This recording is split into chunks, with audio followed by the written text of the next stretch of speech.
Social sites का ज़माना है। फेसबुक हो, व्हाट्सएप हो या कोई और भी जो सोशल साइट्स के माध्यम हैं, अगर आप उस पे लगातार सक्रिय हैं तो ये दो चेहरे जो मेरे साथ हैं, चंद्रभानु जो पटना के हैं और वेद प्रकाश ये भी पटना के हैं।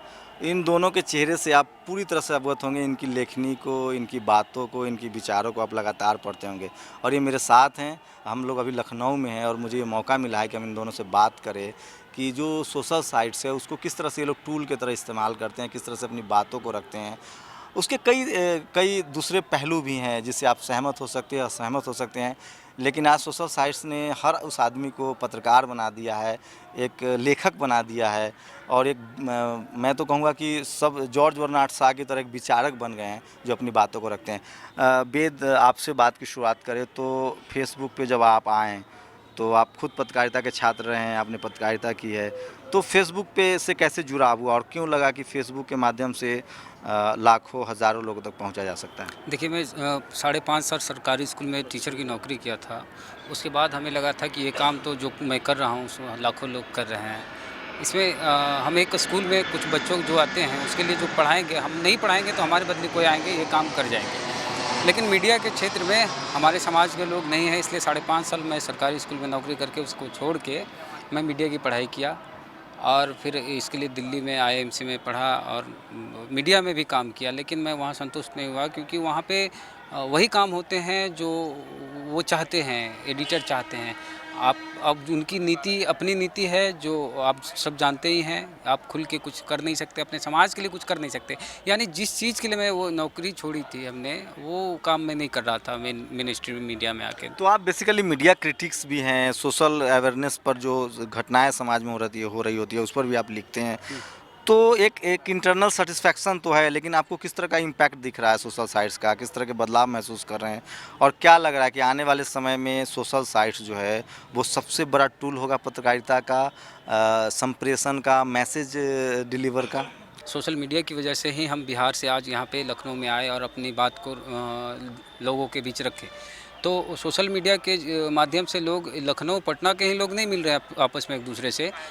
विदेशों के लोग भी हमें फ़ोन करते, विदेश से जो दलित हैं, पिछड़े हैं, वो कई देशों से हमें फ़ोन करके हमें अप्रिशिएट करते हैं और कहते हैं कि हम आपके साथ हैं। तो बड़ा अच्छा लगा। गुजरात के एक गांव में से एक दिन एक फ़ोन किया हमारे फेसबुक मित्र और बोला हमारे गांव के सभी लोग आपके पोस्ट को पढ़ते हैं हर दिन और उस पर चर्चाएँ होती है शाम में बैठ के कि वहाँ के जो यूथ है कि आज वेद प्रकाश ने क्या लिखा, उस पर फिर उन लोग बहस करते हैं, बातचीत करते हैं, डिबेट करते हैं। तो ये एक बड़ी बात मैं आपसे चाहूँगा कि शेयर करूँ कि जब आप सोशल साइट्स पे जाएंगे तो Bahujan Samaj, SC, ST, OBC, minority, महिलाएं, वो लोग जो अपने अधिकार के बारे में सोचते थे, जो बात करना चाहते थे, जिनके लिए कोई प्लेटफॉर्म नहीं था, अखबार नहीं था, टीवी नहीं था, उनके पास एक बड़ा औजार है और वो इस तरह से बातें करते हैं और वो शेयर भी करते हैं। चंद्रभानु का से आप सब लोग अवगत होंगे, बहुत प्रखर तरीके से अपनी बात रखते हैं। सोशल साइट्स पर कई बार होता है कि हम लहजा को लेकर ध्यान नहीं रखते हैं, सीमाएँ तोड़ते हैं। तो इस सब को लेके आप कैसे देखते हैं कि क्या एक जो शब्दों का जो लहजा है, जो एक मर्यादा हो, उसके पक्षधर हैं या वो भी टूट रहा है? देखिए, मर्यादा भी एक बंधन है, ठीक है? जो इसको कंट्रोल करने की कोशिश करता है वो आपको एक तरह से परतंत्र बना रहा है और अच्छी या बुरी चीज़ है वो मार्केट पर छोड़ देनी चाहिए। अगर वो अच्छी है, लोग उसको हाथों हाथ ले रहे हैं तो वही सही है। हो सकता है कि हम सदियों से मान रहे होंगे कि 2 और 2 4 है, लेकिन हकीकत में हो सकता है 2 और 2 5 हो, ठीक है? तो ये इनोवेशन का ज़माना है। आपको जो है आप बहुत तरह की बातें ये करते हैं, जैसे दिलीप सिंह मंडल जी हैं, वो एक पोस्ट में योनि सुचिता की बात करते हैं तो सारे लोग मानते हैं, लेकिन दिलीप सिंह मंडल जो है उसका विखंडन करते हैं।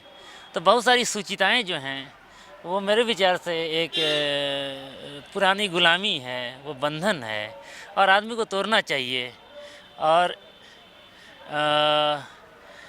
जो समाज को बेनिफिट कर रहा है वो आदमी को उसको फॉलो करना चाहिए। आप हर विषय पे लिखते हैं, राजनीति पे लिखते हैं, धार्मिक आडंबर पे लिखते हैं, सोशल समाज विज्ञान पे लिखते हैं। तो क्या लगता है कि क्या ऐसी स्थितियाँ होती है जो देश में घटनाएं घट रही होती है उसको लेकर एक अंदर से कुलबुलाहट होती है, या आपकी जो समझ कह रही होती है उसको आप चाहते हैं कि लोगों तक पहुँचे? कैसे तय करते हैं कि जो मैं लाइन ले रहा हूँ वो ज़्यादा सही है या बहुत सही है? ये अधिकार कैसे देता है? जो आपको रिस्पॉन्स मिलता है उससे, या आप जो तय करते हैं वो लगता है कि यही सही है? देखिए, हर व्यक्ति जो है अपने आप को सबसे ज़्यादा सही मानता है, चाहे वो कसाब ही क्यों ना हो, ठीक है? तो लेकिन एक सामाजिक पैरामीटर्स है, एक जुडिशियरी सिस्टम है, एक हम बनाना रिपब्लिक नहीं है कि मैं कसाब हूँ और मैंने 100 लोगों की हत्याएँ की है और मैं कहूँ कि मैं सही हूँ। जो एक संवैधानिक सिस्टम है, आप बनाना रिपब्लिक डेमोक्रेटिक सिस्टम में रह रहे हैं, तो उस लिहाज से अगर आप करें तो उस लिहाज से आपका पक्ष ज़्यादा सही हो सकता है। तो ये तय कैसे करते हैं आप लोग कि नहीं, जो मैं लिख रहा हूँ वो सबसे ज़्यादा सही के नज़दीक है? मैंने फिर कहा कि ये एक ह्यूमन स्वभाव है कि आदमी अपने खुद को सबसे ज़्यादा महत्वपूर्ण समझता है और वो अपने ही विचारों को सबसे उचित समझता है, ठीक है? तो जैसे देश में जो चल रहा है, सोशल मीडिया के माध्यम से मिनटों में आपके पास आ जाता है।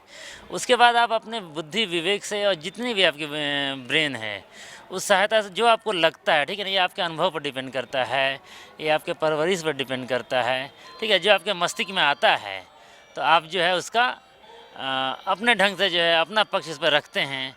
उसमें कुछ लोग जो हैं आपका समर्थन करते हैं, बहुत सारे लोग समर्थन करते हैं, तो लगता है कि नहीं, बाकी लोग जो है इस एंगल को नहीं देखे थे, मेरा ही एंगल सही था। ये इस बात को जो है ये एक देखा है मैंने आपको, मैंने बहुत करीब से, मैं 2-3 सालों से फेसबुक पे हूँ और आपको पढ़ता रहा हूँ। वेद मैंने आपको भी देखा है। तो एक जो जनरल परसेप्शन है, जो भीड़ की जो सोच होती है, उससे इतर आप लोग सोचते हैं, तो ये क्या कैसे संभव है? ये बहुत क्रिटिकल होते हैं, बहुत एनालिटिकल होते हैं, या बहुत सारा समय उस पर स्पेंड करते हैं? क्योंकि आप लोगों की जो टिप्पणी होती है वो पॉलिटिकल होती है, सोशली भी उस पर उसका इम्पैक्ट होता है।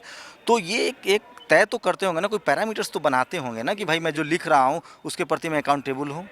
फेसबुक पे 2-3 तरह के लोग हैं। एक तो वो हैं जो फ़ोटो शेयर करते हैं, चाय पी रहा हूँ और मैं यहाँ घूम रहा हूँ, मंदिर जा रहा हूँ, पूजा कर रहा हूँ। दूसरे वो लोग हैं जो वैचारिक होते हैं लेकिन वो खुद लिख नहीं पाते, वो दूसरे के पोस्ट को शेयर करते हैं या कॉपी पेस्ट करते हैं। तीसरे वो लोग हैं जो खुद से लिखते हैं, अपने विचार लिखते हैं, किसी भी इशू पे वो अपने विचार को रखते हैं। हम तीसरी श्रेणी में आते हैं। हम कभी कॉपी पेस्ट नहीं करते, हम अपनी राय रखते हैं कि इस चीज़ पे ये मेरी क्या राय हो सकती है। मेरी राय गलत भी हो सकती है और सही भी हो सकती है, लेकिन जो हमारे पोस्ट पे कमेंट आते हैं तो वो लोग तय करते हैं कि हमने सही किया या गलत किया। हमने अपनी बात रख दी, वो तय हम खुद नहीं करते कि हमने जो कह दिया वो पत्थर की लकीर वो सही है। वो जो कमेंट आते हैं, हमारे जो पाठक वर्ग हैं, जो हमको पढ़ते देखते हैं फेसबुक पे, वो तय करते हैं कि हमने सही किया। अगर हम सही करते हैं तो हमारे समर्थन में लोग आते हैं, अगर हम गलत लिखते हैं तो हमारे विरोध में लोग आते हैं। चंद्रभानु, आपको लेकर लगातार एक तरह कहा जाता है कि आप एक जाति विशेष और एक पार्टी विशेष के समर्थन में लिखते हैं और कई तरह की बातें हैं, तो क्या इसमें कितना दम है? एक मैं प्रश्न का उत्तर देना भूल गया था, वो भाषा के बारे में था, भाषा सूचिता। तो मैं देखता हूँ आम लोगों में, ठीक है ना, आज मैं मीटिंग में आया तो बहुत सारे लोग से जो है ऑफ द रिकॉर्ड बातचीत की, रूम में बातचीत की, तो वो उन सारे शब्दों का इस्तेमाल कर रहे हैं जिन शब्दों का जो है लोग फेसबुक पे इस्तेमाल नहीं करते हैं, ठीक है। गालियाँ भी दे रहे हैं, लैंगिक गालियाँ भी दे रहे हैं।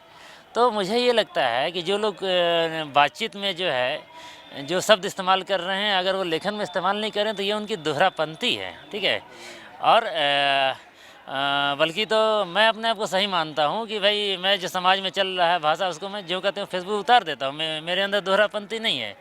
और जहाँ तक बताया आपने पार्टी या जाति विशेष, ठीक है, लोग विशेष कुछ लोग तो जो हमारे मुँह लगे हैं मुझको लालू भक्त बनाते हैं, बताते हैं। तो फेसबुक आने का जो है मेन जो वजह थी वो भी कुछ इसी तरह थी। फेसबुक पर हम क्यों आए? फेसबुक के पहले जो है संप्रेषण जो था, विचारों का संप्रेषण, वो नियंत्रित था, वो एलाइट लोग के हाथ में था, कुछ लोग के हाथ में सीमित था। वो जो है आपकी बात को जो चाय के दुकान से ज़्यादा दूर जाने ही नहीं देते थे। आज मेरी बात जो है कन्याकुमारी से लेकर कश्मीर के कोने तक पहुंच रही है, ठीक है। तो ये एक मुझे अद्वितीय चमत्कार हुआ है फेसबुक ग्रुप में। और ये टू वे कम्युनिकेशन है। अगर मैंने कोई ग्रामेटिकल गलती की है या कुछ गलती हो गई, भाई इंसान तो गलती कर ही सकता है, तुरंत जो है उसका कमेंट बॉक्स में, इनबॉक्स में रिप्लाई आता है और मैं गलती सुधार लेता हूँ। तो फेसबुक पे आने से पहले जो क्या हुआ था, जैसे लोग मुझे लालू भक्त बोलते हैं, तो मैं लालू भक्त नहीं हूँ, लेकिन लालू के साथ मैंने देखा कि क्या है कि लोग उसकी बातों को, जो मीडिया जो है वही जो है कंट्रोल कर रहा है कि लालू क्या है, लालू का एक्चुअल क्या है, ये लोग के सामने नहीं आ रहा है। मीडिया लालू के बारे में क्या बताना चाहती है, लालू को किस रूप में पेश करना चाहती है, वो जो है मीडिया कंट्रोल कर रही है। तो मुझे लालू यादव मीडिया के बहुत बड़े शिकार दिखाई दिए। उनकी सारी अचीवमेंट्स को जो है नियंत्रित मीडिया जो है वो गायब कर दी थी और इक्के दुक्के तिल को जो है तार बना के पेश करके उसको विलन के रूप में पेश किया जा रहा था। तब मुझे लगा कि नहीं, ये लालू के लिए नहीं बल्कि ये सच्चाई के लिए आपको एक आंदोलन करने की ज़रूरत है। और मुझे तो ये देखिए मैं सराहना करूँगा कि इन्होंने जो भी बात थी उसको माना और किसी पार्टी विशेष से इनका लगाव है उसके बारे में भी ये बात कर रहे हैं, कम से कम उस बात को मान रहे हैं। तो आप इनसे सहमत हो सकते हैं, असहमत हो सकते हैं, वह चंद्रभानु हो चाहे वेद हो, लेकिन फेसबुक पर जो इनका इम्पैक्ट है उससे आप इनकार नहीं कर सकते हैं। तो जब भी आपको भी मौका मिले, ये लगातार दोनों सक्रिय होते हैं, लगातार लिखते हैं, हर विषय पर लिखते हैं। तो अगर आप फेसबुक पर आप भी मेरी तरह एडिक्ट हैं, फेसबुक एडिक्ट हैं, तो मैं इन दोनों को फॉलो करता हूँ। आप भी इन दोनों को पढ़िए और एक राय बनाइए और कोशिश कीजिए कि आप भी लिखना शुरू कीजिए। कैमरामैन गौतम के साथ शंभू कुमार सिंह, नेशनल दस्तक, लखनऊ।